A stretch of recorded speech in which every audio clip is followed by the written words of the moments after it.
how to delete YouTube videos from your YouTube channel. So we're going to go ahead and open up our YouTube account. From here, you want to click on your profile picture on the top right hand corner. And then you're going to see this option that says your channel, and we'll go ahead and click on that. So now you have brought into your YouTube channel, where if you go over to your home page, you can see all your videos. So I have posted a short right over here. As you can see, it currently has no views, and we want to delete this YouTube video.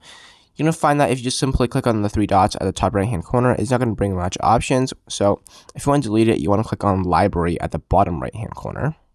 And then as you can see, it's going to say your videos. So you want to click on that.